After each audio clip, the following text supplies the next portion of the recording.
아침 말씀. 오늘 본문 말씀은 신명기 29장 10절에서 21절입니다.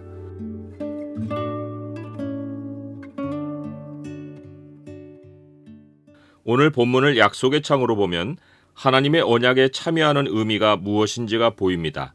약속의 창을 보여주는 구절은 29장 13절입니다.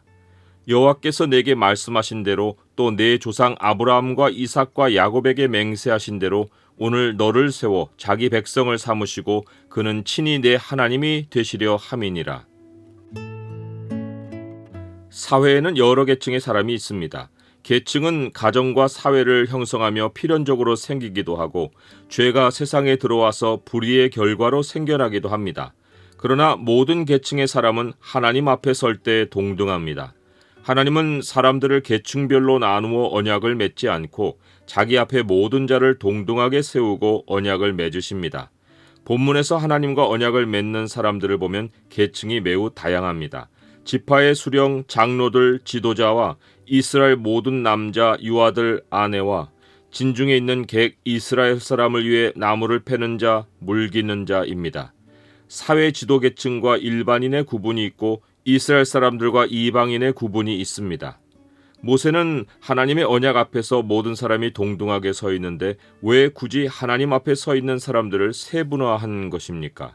그냥 하나님 앞에 서 있는 모든 사람 혹은 모압 땅에 이른 모든 세대라고 해도 되었을 텐데 말입니다.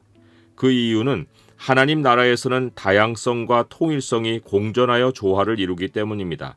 모든 사람이 하나님 앞에서 동등하지만 언약 안에서 각자는 다양한 권한과 책임의 분량을 가집니다. 그리스도의 몸 안의 지체들이 다양하듯 말입니다. 각 사람은 하나님으로부터 다양한 권한과 책임을 부여받고 하나님 나라 경영에 참여합니다. 이것은 땅에서만의 일이 아니라 영원한 하나님 나라의 운영 방식입니다. 예수님은 자기 백성에 대한 심판이 권한과 책임의 분량에 따라 일어날 것을 알려주셨습니다. 주인의 뜻을 알고도 준비하지 아니하고 그 뜻대로 행하지 아니한 종은 많이 맞을 것이요 알지 못하고 맞을 일을 행한 종은 적게 맞으리라. 무릇 많이 받은 자에게는 많이 요구할 것이요 많이 맡은 자에게는 많이 달라 할 것이니라. 그렇다고 이러한 심판이 있고 난 후 모든 사람이 원위치로 돌아가 같은 줄에 서서 똑같은 권한과 분량으로 영생을 시작하는 것이 아닙니다. 영원한 나라에서 각각의 성도가 받는 권한은 5골 권세, 10골 권세 등으로 다릅니다. 영원한 하나님 나라 경영이 각 사람에게 주어진 권한과 책임의 분량으로 운영되는 것입니다. 하지만 누구라도 먼저는 하나님의 언약 안에 들어와야 책임과 권한이 의미가 있습니다. 그래서 모세는 하나님 앞에 서 있는 다양한 사람에게 참여라는 말을 매우 강조하며 이렇게 말했습니다. 내 하나님 여호와의 언약에 참여하며 또 내 하나님 여호와께서 오늘 내게 하시는 맹세에 참여하여 여호와께서 내게 말씀하신 대로 또 내 조상 아브라함과 이삭과 야곱에게 맹세하신 대로 오늘 너를 세워 자기 백성을 삼으시고 그는 친히 내 하나님이 되시려 함이니라. 참여라는 말의 문자적인 뜻은 건너서 안으로 들어가다입니다. 애굽을 떠나 홍해를 건너 애굽 저편의 광야로 들어가는 것과 같습니다. 다시는 뒤로 돌아갈 수 없는 길을 건너는 것입니다. 이것이 하나님의 언약에 참여한다는 뜻입니다. 언약 밖의 세상과는 완전히 단절되는 것이고 되돌아갈 수 없는 다리를 건너 이편에서 저편으로 옮겨가는 것입니다. 모세는 언약에 참여하는 것을 여호와께서 오늘 내게 하시는 맹세에 참여한다는 말로도 표현했습니다. 맹세의 문자적인 뜻은 저주입니다. 언약 안에는 축복도 있고 저주도 있는데 왜 모세는 여호와께서 오늘 내게 하시는 저주에 참여하는 것만 언급해서 이것이 하나님의 언약에 참여하는 것과 같다고 말한 것입니까? 그 이유는 언약이라는 말 자체가 축복이기 때문입니다. 하나님과 약속을 맺어 연결되는 것, 하나님의 약속 안으로 들어가는 것, 그것이 바로 축복의 자리로 옮겨가는 것입니다. 그러나 거기에는 조건이 있습니다. 언약을 저버리고 하나님의 말씀을 떠나면 축복에서 끊어지는 것입니다. 언약 안으로 건너 들어가는 것은 동시에 저주의 조건 안으로 들어가는 것입니다. 언약 안에서 저주가 작동하는 조건은 유일하신 하나님을 버리고 다른 민족이 섬기는 신들을 섬기는 것입니다. 하나님 백성이 이런 언약 조건을 받아들여야 하는 것은 불합리한 일이 아닙니다. 강제로 받아들여야 하는 일도 아닙니다.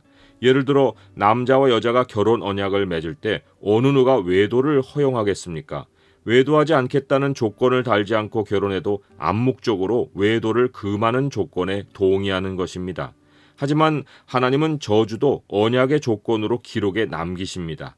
하나님은 모든 일을 말씀대로 하는 분이셔서 암묵간에 근거 없이 하시는 일이 없고 자신이 약속하신 축복과 저주의 말씀을 모두 명백한 기록으로 남기십니다.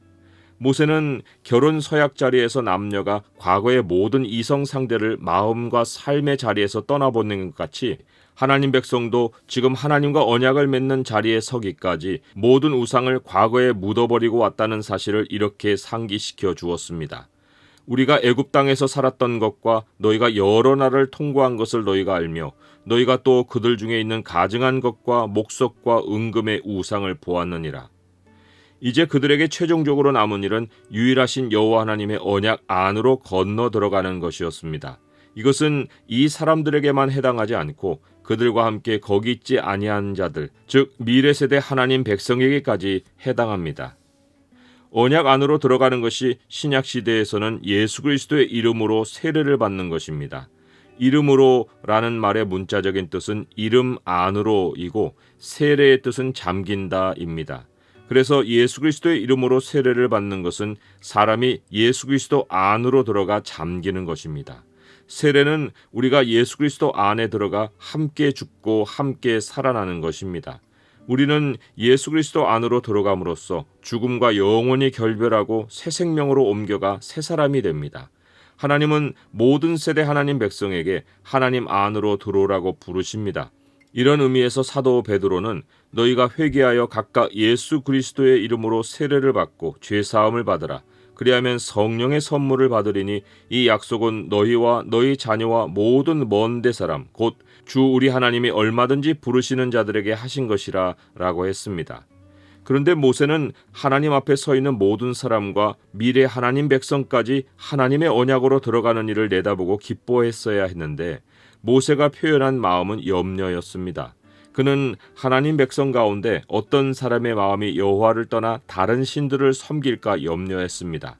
한 사람의 배도는 독초와 쑥의 뿌리가 되어 다른 사람들에게 독을 퍼뜨릴 수 있습니다. 몸에 독 기운이 퍼지면 하나님이 알려주신 저주의 조건을 알고도 심중에 스스로 복을 빌며 내가 내 마음이 완악하여 젖은 것과 마른 것이 멸망할지라도 내게는 평안이 있으리라 하고 완전히 정신 나간 결론을 내리고 행동할 수 있습니다. 젖은 것과 마른 것이 멸망한다는 말은 모든 것이 파멸된다는 뜻인데 우상을 섬기는 자는 스스로 복을 빌며 모든 것이 멸망해도 자기는 평안하리라고 맹신하는 것입니다. 우상은 거짓으로 사람의 생각을 훔치고 거짓 평안을 맹신하게 만듭니다. 이런 자는 하나님의 언약 안으로 들어갈 때 하나님이 그에게 하시는 저주에 참여했기에 하나님은 이런 자를 사하지 않으실 뿐만 아니라 분노와 질투의 불을 부어 그의 존재를 천하에서 지워버리십니다. 하나님이 율법책에 기록으로 남겨 명시하신 저주대로 그에게 화를 더하십니다. 저주도 기록된 말씀대로 정확히 이루어집니다. 애굽으로 돌아갈 수 없는 홍해를 건너 약속의 땅으로 들어온 후에 다시 애굽으로 돌아가려 하면 그의 마음에는 애굽의 화려함이 상상으로 떠올랐겠지만 돌아가는 처음 발걸음은 광야로 들어가야 합니다. 사람은 스스로 복을 빌 수 없습니다. 우리가 하나님 안에 있는 것이 복입니다. 살아계신 하나님 안으로 건너 들어온 우리는 다시 세상으로 돌아갈 수 없습니다. 세상으로 향한 길이 막힌 것이 엄청난 은혜입니다. 우리는 하나님의 복으로 살아가는 신비한 인생입니다. 언약의 말씀을 더 배우고 더 깨닫고 더 기억하고 더 따르는 것이 하나님 안에서 복을 더 얻어 사는 길입니다. 행복은 먼 나라 남의 이야기가 아니라 우리가 머무는 하나님 안에서 우리의 이야기입니다.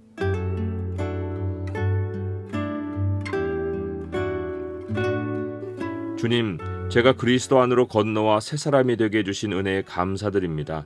그리스도의 지체인 저에게 맡기신 역할과 책임을 소중히 여기고 살게 하옵소서. 착하고 충성된 종으로 살고 주님 나라에서 영원한 상을 받게 하옵소서. 예수 그리스도의 이름으로 기도드립니다. 아멘.